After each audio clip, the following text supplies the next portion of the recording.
L'ONG Autopromotion Rurale pour un développement humain durable ADHD s'est engagée avec la Coalition internationale pour l'accès à la terre ILC en 2012 dans un processus dont l'objectif premier est d'influencer les décideurs dans l'élaboration et la mise en œuvre d'une réforme foncière centrée sur une gouvernance pro-pauvre. Le problème foncier au Togo, c'est d'abord la cohabitation difficile entre le droit moderne et le droit coutumier. Problème foncier au Togo, c'est aussi chercher à satisfaire les besoins alimentaires des Togolais et des Togolaises. Problème foncier, c'est aussi comment faire pour que nos sœurs, nos mères, nos femmes accèdent et contrôlent la terre aussi bien que les hommes. Les problèmes fonciers, quand ça se pose, c'est aux chefs traditionnels que ça s'adresse. Et le règlement des problèmes qui se posent au niveau du foncier, entre individus, entre collectivités, entre communautés, c'est le chef d'abord qui intervient pour éclairer, pour discuter avec les parties en conflit et trouver une solution. Les problèmes sont de divers ordres. D'abord, tout le monde veut en avoir et il y a des interactions. Les gens acquièrent des parcelles qui sont après contestées par les autres. Ou bien soit parce qu'on les a vendues plusieurs fois et ça fait problème. Surtout si nous donnons le cas de Lomé dans la zone périurbaine. Tout le monde se jette pour acheter une parcelle et ça fait que les gens achètent des parcelles déjà vendues. Ça crée des litiges, ça crée des problèmes. Ce qui constitue ainsi un frein à la croissance économique du pays et par ricochet à l'épanouissement des populations. La terre est une ressource, elle est bien une ressource. Donc le flou autour ou l'insécurité foncière autour ne permet pas d'en tirer le meilleur profit. Le meilleur profit. D'accord. Voilà, donc du coup on a intérêt à clarifier les situations, à clarifier la situation, à protéger les droits réels, à protéger la propriété. Et je crois que en le faisant, voilà, on améliorerait également notre situation économique et la façon de vivre de nos concitoyens. Cet engagement s'est traduit par la réalisation d'une étude de cadrage du système foncier au Togo, l'élaboration et l'adoption d'une stratégie nationale d'engagement SNE, des acteurs impliqués dans le foncier au Togo pour la période 2013-2017 et enfin la mise en place d'une plateforme multi-acteurs parmi lesquels certains représentants de ministères. Nous avons invité aujourd'hui ceux qui ont été commis pour rédiger ce projet de code foncier. Ils nous ont éclairé sur son contenu et nos questions que nous avons eu à poser, les réponses qui ont été données pourront renchérir, sinon permettre d'améliorer ce code qui n'est pas encore voté par l'Assemblée nationale. C'est une première. Vous savez, dans le système actuel, les lois applicables ou les textes juridiques applicables sont éparpillés. Ils sont épars. Donc on a tenté maintenant de les regrouper dans un document unique. Maintenant, quand vous prenez ce document unique, voilà, il a pris position sur certains des problèmes auxquels sont confrontés nos concitoyens. C'est ce qui fait dire finalement que oui, ce texte permettra, s'il est un jour adopté et s'il est bien appliqué, permettra de régler les problèmes fonciers auxquels sont confrontés les Togolais. Nous sommes ici à un forum où on nous a présenté la PCF, l'avant-propos du code foncier, toutes ses composantes, les volets et surtout le volet qui concerne les litiges fonciers ici au Togo. La préoccupation de mon organisation, c'est le problème de l'accès des femmes à la terre. On refuse l'accès à la terre, soit disant que la femme ira le donner à la famille de son mari. Donc c'est très important, c'est ce pourquoi nous nous battons, pour que la femme ait accès à la terre pour pouvoir assurer son autonomisation financière. Aujourd'hui, nous saluons nos mamans, nos sœurs, parce que les femmes travaillent beaucoup. Au point de vue paysannerie, les femmes sont en avance. Ça, lorsque nous le disons aujourd'hui, nos frères, ils arrivent à comprendre.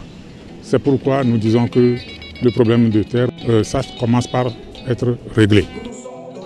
La mise en œuvre de la SNE a commencé en janvier 2013 et se poursuit à ce jour.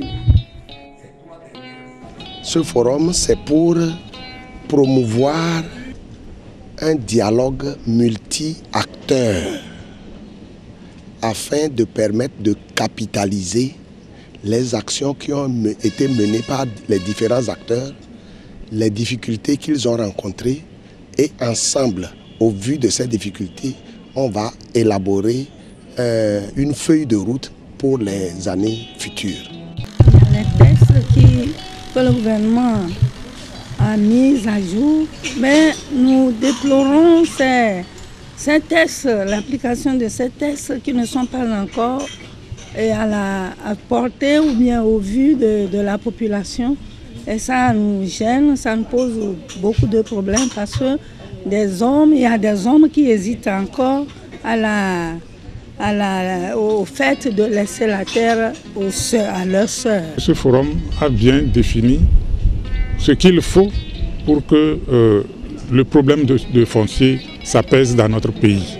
Le Togo est sur la bonne voie en prenant l'initiative, de faire une étude diagnostique et en prenant l'initiative de faire un avant-projet de code foncier. Maintenant, l'effort ne doit pas s'arrêter là. On doit le poursuivre et tendre vers l'adoption de cet avant-projet de code foncier et tendre aussi vers, une fois adopté, son application. Les participants saluent avec satisfaction les efforts entrepris par le gouvernement et ses partenaires au développement pour réglementer ce secteur au Togo. Heureusement pour moi que dans mon village d'Aimé, dans le canton de Hiatron, la préfecture de Lamou, la population a commencé à comprendre cette décision de l'héritage de la femme à la terre, si bien que je n'ai pas tellement de problèmes. Le Togo a déjà fait un grand pas en avant avec la numérisation de notre carte. Les plans parcellaires, par exemple, qui sont visés, ne sont plus faits comme ça, mais c'est avec des coordonnées sur le plan international. Et tout est positionné. Une fois qu'un dossier passe, c'est positionné, géoréférencé. Donc, on évite maintenant les doubles emplois. Les efforts, c'est en cours, surtout avec l'adoption de l'avant-projet du code foncier du Togo. La femme a été prise en compte et surtout, il y a aussi les couches vulnérables qui sont prises en compte. Avec nos juridictions, l'administration a maintenant la facilité de pouvoir immatriculer les terres en faveur des couches vulnérables et surtout de la femme.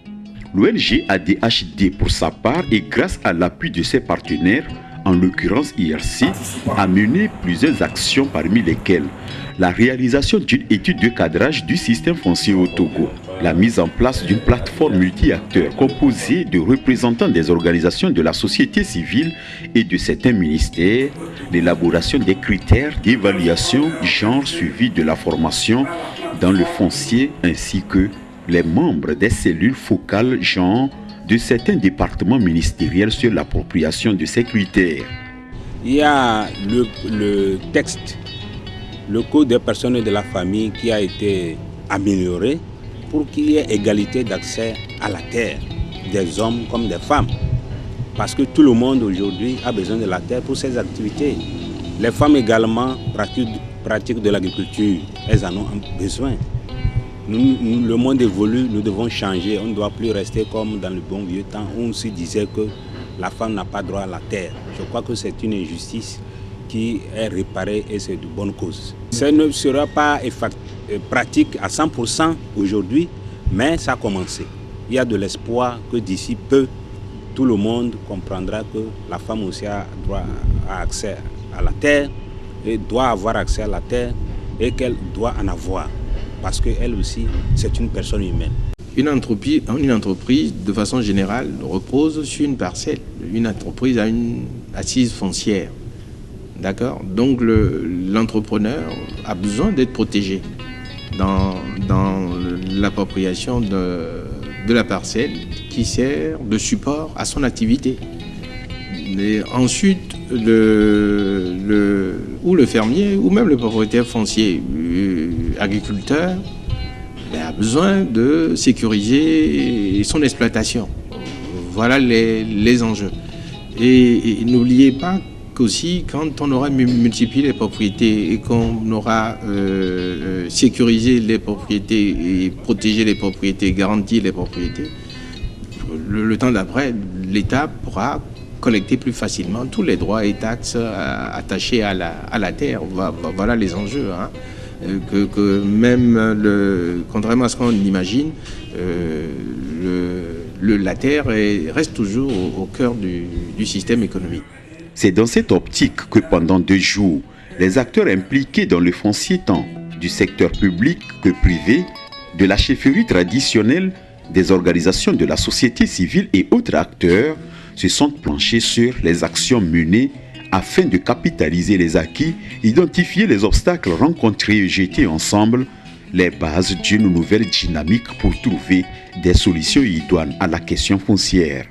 Ayant pris la mesure de la chose et prenant en compte les recommandations de la CVJR, en l'occurrence la recommandation 28, le gouvernement a confié au ministère de l'Urbanisme, de l'Habitat et du Cadre de vie la mission d'élaborer de façon participative, inclusive et consensuelle, un code qui sera accepté par tous et qui s'imposera à tous les Togolais. Je puis vous assurer qu'un document d'avant-projet de code foncier domanial a déjà été produit à cet effet et subit à l'heure actuelle les derniers enrichissements pour sa validation. Je voudrais ici saluer l'effort des partenaires techniques et financiers qui accompagnent le gouvernement dans ce processus de réforme foncière, et particulièrement l'Union européenne qui, à travers le PASCRENA, a financé des projets de plaidoyer au niveau local et national de certaines organisations de la société civile, leur permettant d'appuyer d'une manière ou d'une autre ce processus de réforme foncière. Mes remerciements vont spécifiquement à la Coalition internationale pour l'accès à la terre, ILC, qui, depuis 2012, continue d'appuyer la mise en œuvre de la stratégie nationale d'engagement des différents acteurs impliqués dans le foncier au Togo. Notre débat d'aujourd'hui, c'est pour donner des pistes pour que les décideurs, les rédacteurs du projet de code foncier s'inspirent et nous produisent un code qui va limiter les problèmes. Nous avons tous écouté le rapport de la plénière de la 2e journée du Forum foncier de la société civile qui retrace les différentes actions déjà menées et les conclusions de ce forum qui propose des éléments judicieux, des pistes pour les grandes orientations futures de la gestion foncière du pays. La première recommandation phare, c'est que les décideurs fassent tout et tout pour adopter le code foncier et domanial en élaboration. Parce que ce code-là permettra de résoudre plusieurs problèmes.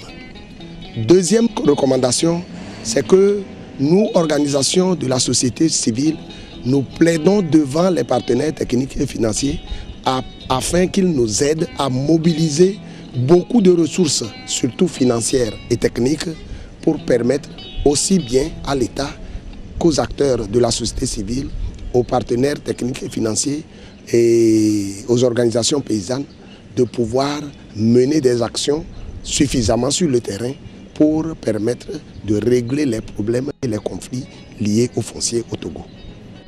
soyez rassurés que les résultats de vos 3 jours de dur labeur seront appréciés à leur juste valeur.